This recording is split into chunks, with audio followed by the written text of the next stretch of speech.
महेश गांव का एक किसान था। वह अपनी ज़िंदगी से खुश था और संतुष्ट था। महेश खुश इसलिए था क्योंकि वह संतुष्ट था।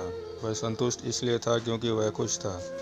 एक दिन उसका दोस्त जय उसके पास आया और महेश को हीरे के महत्व और उसके जुड़ी ताकत के बारे में बताया। उसने महेश से कहा, अगर तुम्हारे पास अंगूठे जितना भी बड़ा हीरा हो तो तुम शहर खरीद सकते हो, और अगर तुम्हारे पास मुट्ठी जितना बड़ा हीरा हो तो तुम अपने लिए शायद पूरा देश ही खरीद लो। जय इतना कहकर वहाँ से चला गया। उस रात महेश सो नहीं सका। वह असंतुष्ट हो चुका था, इसलिए उसकी खुशी भी खत्म हो चुकी थी। दूसरे दिन सुबह होते ही महेश ने अपने खेतों को बेचने और अपने परिवार की देखभाल का इंतज़ाम किया और हीरे खोजने के लिए रवाना हो गया। वह हीरे की खोज में कई जगह भटकता रहा, पर उन्हें पा ना सका।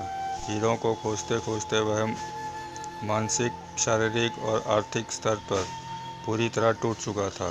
वह इतना मायूस हो चुका था कि उसने नदी में कूदकर खुदकुशी कर ली। इधर जिस आदमी ने महेश के खेत खरीदे थे, वह एक दिन उन खेतों से होकर बहने वाले नाले में अपने बैलों को पानी पिला रहा था। तभी सुबह के वक्त उग रहे सूरज की किरणें नाली के दूसरी ओर पड़े एक पत्थर पर पड़ी और वह इंद्रधनुष की तरह जगमगा उठा। यह सोचकर कि वह पत्थर उसकी बैठक में अच्छा दिखेगा, उसने उसे उठाकर अपनी बैठक कक्ष में सजा दिया। उस दिन दोपहर में महेश को हीरे के बारे में बताने वाला दोस्त खेतों के इस नए मालिक के पास आया। उसने उस जगमगाते हुए पत्थर को देख पूछा, क्या महेश लौट आया?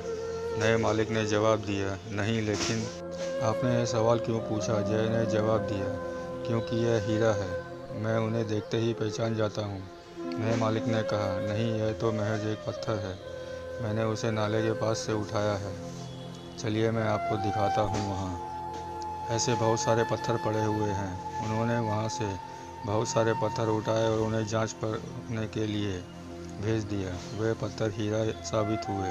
उन्होंने पाया कि उस खेत में दूर दूर तक हीरे दबे हुए थे। जब हमारा नज़रिया सही होता है तो हमें महसूस होता है कि हम हीरों से बनी हुई ज़मीन पर चल रहे हैं। मौके हमेशा हमारे पांव तले दबे हुए होते हैं, और इसके लिए हमको उन्हें खोजने की जाना नहीं है, वह खुद हमारे पास है।